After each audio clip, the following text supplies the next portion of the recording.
It's just kind of this weird, almost mythical creature that lives inside every mountain biker. When you're in the zone, you're in flow, nothing exists.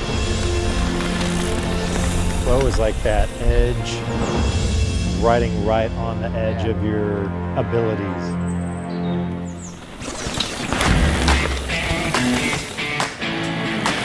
We have this motto, we want our customers to have the best ride they possibly can.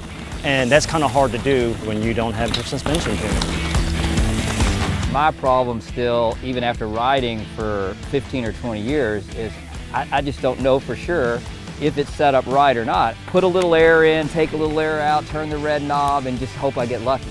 There's compression, there's rebound, there's slow speed compression. I mean, how do all those things really work together? You know, if you're trying to get that flow, that bike has to be dialed to get to that point.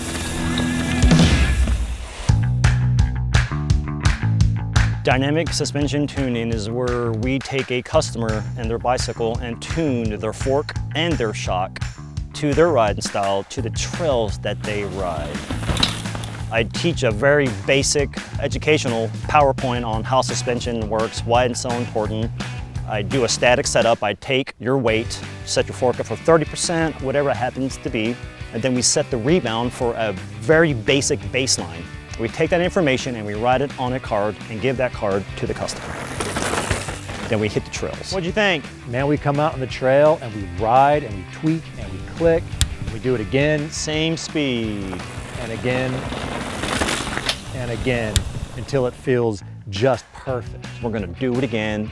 I make a couple runs. I wouldn't have known why is it my front tire's kind of bouncing up when I go off a ledge, or my rear tire's diving in too much and not coming back. I didn't have any idea it was even doing any of that. I would just tell you, hey, it feels fine. I know how to ride it like this. But once you go through this process of the dynamic suspension tuning, You'll notice it like when you made that turn. you really understand every little click makes a difference, and then you finally see that sweet spot. And then when you go down it, you keep repeating and repeating and repeating, you feel how good it's supposed to feel. I find myself to slowly open it up. The way Steve went through it all and coming out here today, it really does demystify it. And in the end, it's really not that complicated once you've been presented with it.